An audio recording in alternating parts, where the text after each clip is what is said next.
আমার আজকের রেসিপি কাঁঠালের তরকারি। কাঁঠালের তরকারি মানেই আমরা বুঝি গরম তরকারি।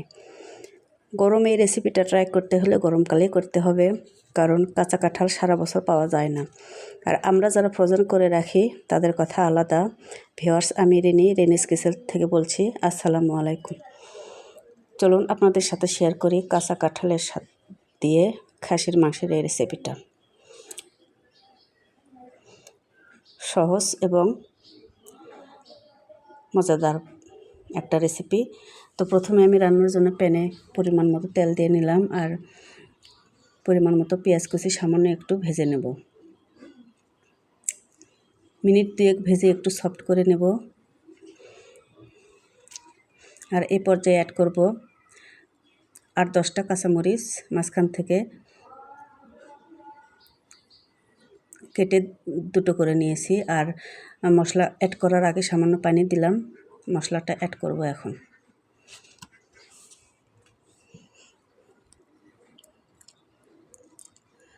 শুকনো মশলার মধ্যে আমি এখানে নিয়েছি কয়েক টুকরা দারুচিনি, 3টা সাদা এলাচ, 1টা কালো বড় এলাচ, সাদা কালো গোলমরিচ, কয়েকটা লং আর 3-4টা তেজপাতা। এলাচগুলো আমি ভালো করে থেতো করে নিয়েছি। ভালো করে থেতো করলে বিচির মধ্য থেকে যে সুঘ্রাণটা সেটা বেরিয়ে আসে, যার ফলে খেতে অনেক মজা হয় আর কি। আর মশলার মধ্যে শুকনো মশলার মধ্যে এটা আমি নিয়েছি লবণ, ধনে জিরের গুঁড়া, গরম মশলার গুঁড়া, আদা রসুনের পেস্ট, শুকনো মরিচ উঁচু করে 1 চামচ আর পরিমাণ মতো লবণ। তো তেলের মধ্যে আমি মশলাগুলো ভালো করে ভেজে নেব উপর থেকে তেল উঠে আসা পর্যন্ত। আমার মশলা ভাজা কমপ্লিট। এই পর্যায়ে আমি মাংস অ্যাড করব। এখানে আমি 600 গ্রামের মতো খাসির মাংস নিয়েছি, হাড় চর্বি সহ। খাসির মাংসটা আমি প্রথমে একটু লেবু আর লবণ পানি দিয়ে ওয়াশ করে নিয়েছি। এতে করে খাসির যে একটা স্মেল আছে সেটা দূর হয়ে যায় আর কি। তো এই পর্যায়ে আমি মশলার সাথে মাংসটা ভালো করে এভাবে ভুনিয়ে নেব।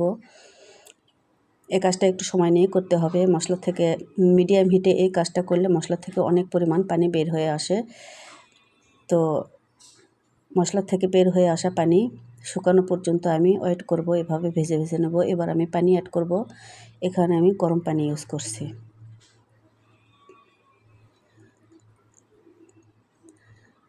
মাংস রান্নার ক্ষেত্রে এভাবে গরম পানি ইউজ করলে মাংসের স্বাদটা পারফেক্ট থাকে। তো আপনারা গরম পানি ইউজ করারই চেষ্টা করবেন। তো পানিটা শুকিয়ে আসা পর্যন্ত আমি ওয়েট করেছিলাম আর ফিরে আসলাম। এই পর্যায়ে আমি এর মধ্যে বড় সাইজের একটা আলু ছোট ছোট করে কেটে দিয়েছি। আমার বাসায় কাঁঠালের তরকারিতেও আলু পছন্দ করে। যাই হোক, আপনারা যদি না পছন্দ করেন স্কিপ করতে পারেন। তো এই পর্যায়ে আমি অ্যাড করব কাঁঠাল। কাঁঠাল আমি আগে থেকে কেটে সিদ্ধ করে আবার বেছে পরিষ্কার করে নিয়েছি। কাঁঠালের তরকারি মানে একটা ঝামেলা যুক্ত রান্না। তো এটা প্রসেস করতে অনেক সময় লাগে। কাটতে হয়, আবার সিদ্ধ করতে হয়, আবার সিদ্ধর পরে আবার বেছে নিতে হয়। তো আমি এভাবে মাংসের সাথে কাঁঠালটা আবার আমি ভেজে নেব অনেকক্ষণ ধরে। তো এবার এই পর্যায়ে আমার কারিটা শুকনো শুকনো হয়েছে, ভাজা ভাজা। এ পর্যায়ে আমি আবার গরম পানি অ্যাড করব। এই গরম পানিতে আবার আমি রান্না করে নেব 10 থেকে 12 মিনিট। ফিরছি 10 মিনিট পর। পানিটা আমার আবার শুকিয়ে এসছে। আবার আমি নেড়ে চেড়ে আরেকটু কষিয়ে নেব। আর এ পর্যায়ে আবার আমি গরম পানি অ্যাড করব। এই পানিতে আমি রান্না শেষ করব। তো কাঁঠালের তরকারি অনেকে শুকনো শুকনো পছন্দ করেন, আর আমার বাসায় একটু রসালোই পছন্দ করে, একটু ঝোলঝোল টাইপের। তো আমি সেজন্য এখানে একটু ঝোলঝোলই রাখবো।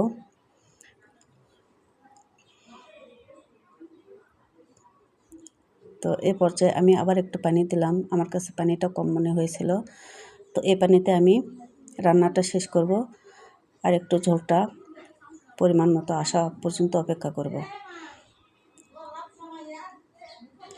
তো আমার রান্না শেষের মধ্যে এরকম গ্রেভি আমার পছন্দ। শেষ পর্যায়ে আমি ওপর থেকে একটু ভাজা জিরা ছড়িয়ে দিলাম, আর ভাজা জিরা দেওয়ার পরে 5 মিনিট দমে রাখবো। আমার রান্না কমপ্লিট। এবার পরিবেশনের পালা। ভিউয়ার্স, আশা করছি ভালোই লাগলো আপনাদের। যদি আমার ভিডিওটি ভালো লাগে, আমাকে ভালোবেসে একটা ফলো দিয়েন, শেয়ার কমেন্টস করেন। আর যারা ইউটিউব চ্যানেল থেকে দেখছেন তারা প্লিজ সাবস্ক্রাইব করে পাশে থাকবেন। সবাই ভালো থাকুন, সুস্থ থাকুন, এই কামনা শেষ করছি। আসসালামু আলাইকুম।